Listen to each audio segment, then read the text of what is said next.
the Great Hardening and why the UK is quietly stockpiling. On a rainy Tuesday in Whitehall, a contract has been signed. It didn't make the front page of the Times, it wasn't discussed on the evening news, it was a procurement notice for specialised cold chain logistics and multi-site storage capacity.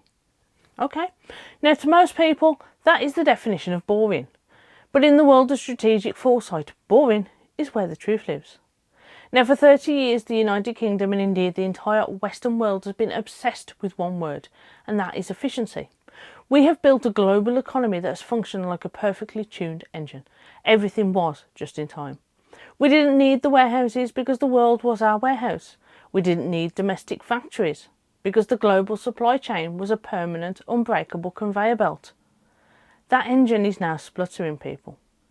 Today we're going to look at the paper trail, from the sudden surge in medical storage to contracts to the rebuilding of energetics.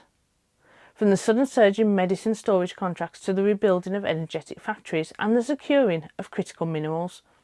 The UK is quietly preparing for something big. This isn't a panic, it's a mindset shift. The UK is moving from a market first nation to a resilient first nation, and if the state is hardening its systems, this is the signal that the era of fragile efficiencies is officially over.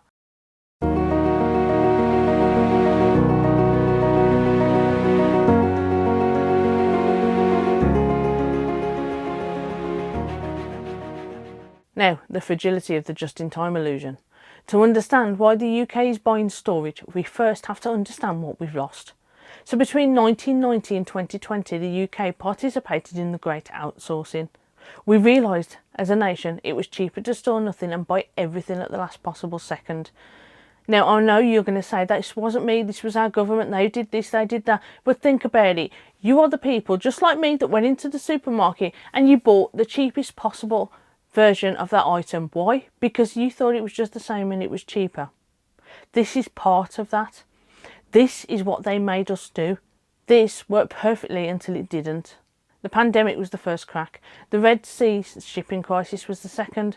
But the third crack is the one that the government is currently trying to seal. The realisation that in a deglobalising world, physical possession is the only true security. Now let's look at the first signal, medicine logistics. The UK government is currently issuing tenders for massive buffer capacity in the pharmaceuticals. They're invested in warehousing, cold chain distribution and controlled handling. But why? Because when you see a country investing in cold chain distribution and multi-year planning, they are admitting a simple, uncomfortable truth. Modern life is fragile.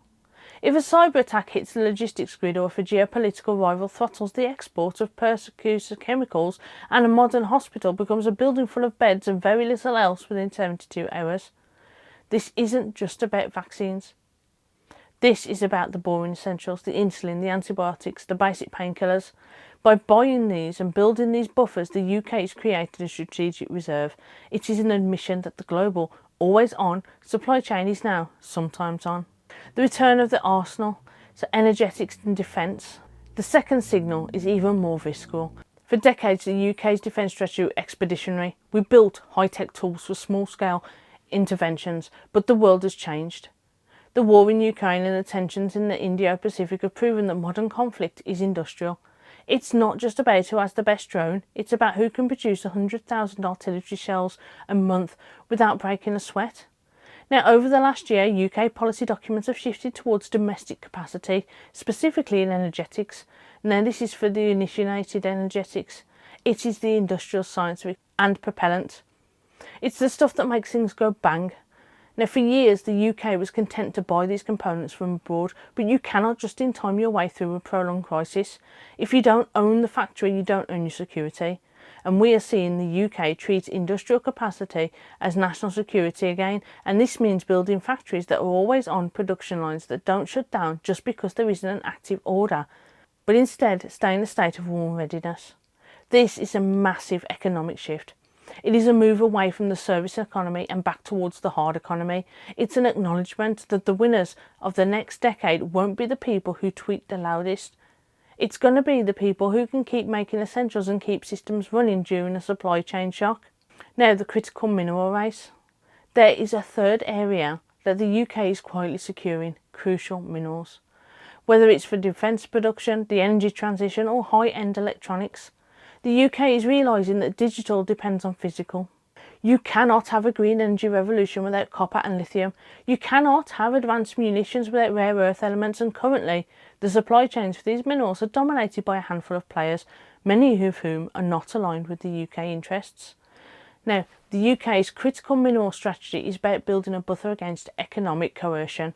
If a foreign power can turn off your supply of magnets or semiconductors, they don't need to fire a single shot to win a conflict. They just need to wait for your economy to stop. Now, by stockpiling these minerals and seeking circular economy solutions, like recycling minerals from old electronics, the UK is attempting to harden the system. They're building a defence buffer. So the household scale, the sensible citizen. This brings us to the most important question. If the country, the massive slow-moving institution of the state, is investing in readiness, what should the sensible citizen do? This is not about fear, it's about pattern recognition. If you see the government putting on a raincoat, it's because the forecast says rain. You don't need to build an ark, but you should probably find your umbrella. Now let's break down a non-paranoid checklist. For the modern UK household, based directly on the signals that were seen from Whitehall, the medicine buffer, not hoarding, the government is paying for storage. You should ensure your household has a good 30-day buffer of over-the-counter essentials and any prescription medicine that you need, first aid, basic fever reducers and hydration salts. Now the logic, if the cold chain logistics wobble for a week due to a cyber event, you shouldn't have to go to a stressed A&E for something that could be handled at home. Now, number 2, the energy microgrid. The UK is obsessed with energy resilience. At home, this means redundancy. So the logic here is if the grid goes offline for 48 hours, which is a stated risk in several national risk registers, how do you eat? How do you stay warm? Simple camping stove and a high-quality power bank. They're not really prepping, they're insurance. Number 3, the industrial mindset. Repair over replace. If the UK is prioritising restocking at pace, the individual should prioritise longevity. The logic in this is in a world of supply chain shocks, the ability to maintain and repair what you own is a superpower. Keep basic tools and learn basic maintenance and move away from disposable culture. Number 4 is the financial buffer. Now, just as the government is securing minerals, you should secure liquid resilience. Now, the logic here is in a major cyber event, digital payments are the first thing to fail. Having a buffer of physical cash in small denominations in the household version of a strategic reserve. Even think about having gold and silver in your little hidden reserve too. It could be a very valuable asset. Now, in conclusion, the sovereignty of the ready. We live in an era of the Great Hardening. The world is moving away from the fragile beauty of total efficiency and towards the rugged stability of resilience. You will notice this theme everywhere if you look. Storage, distribution, compliance, continuity, and multi-year planning. The phrase, we'll sort it out later, is being replaced by we're building a buffer capacity on purpose. Now, this shift doesn't have to be scary. In fact, it should be empowering. Being prepared means you remain calm and useful when others are panicking. It means you are a net contributor to society rather than a net drain during a crisis. The winners of the next decade aren't the ones who tweet the latest or predict the most gloom. The winners are the people and the nations who saw the patterns, did the boring work of preparation and built a buffer against the unknown. The UK is quietly preparing. The question is, are you? Now, if you found this video a deep dive into the UK strategic resilience valuable, please like and share the video. Please drop me a subscribe. It helps me to continue to produce long form formatting content just like this for you. Thanks for watching, guys, and I hope you enjoyed the video up here now. Stay safe.